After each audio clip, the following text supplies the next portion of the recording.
Merger mania appears to be back in a big way, both in Europe and the US. Two multi-billion-dollar deals will affect millions of consumers in retail and telecommunications.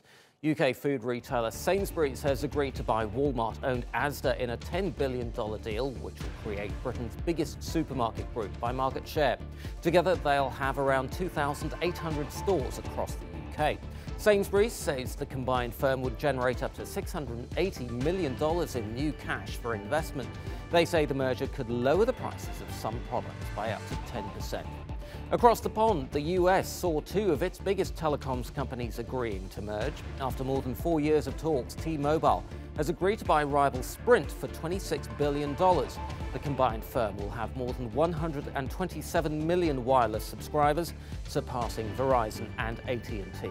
T-Mobile chief John Legere has pledged $40 billion to develop a 5G mobile network in the next 3 years, an investment the company says could give the US a leg up over China in the race over 5G technology.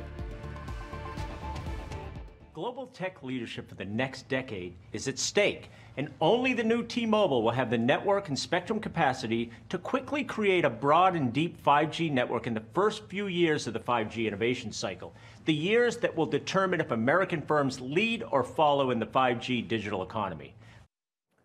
Earlier, I spoke to David Madden, a market analyst at CMC Markets in London. I asked him what common themes are driving big companies to join forces.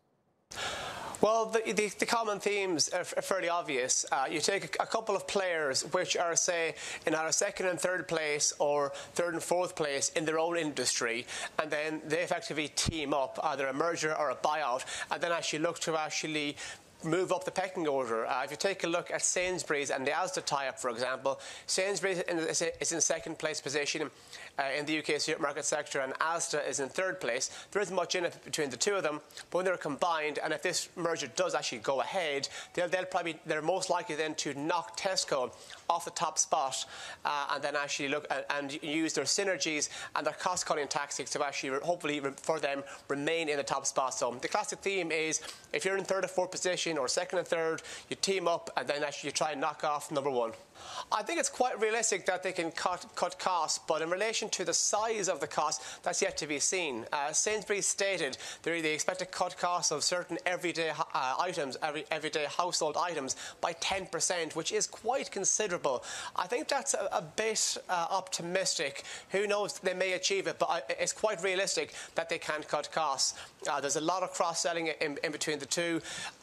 Even though for the time being they're not talking about closing any stores, or they're not talking about merging distribution, or they're not talking about trimming the headcount for the time being.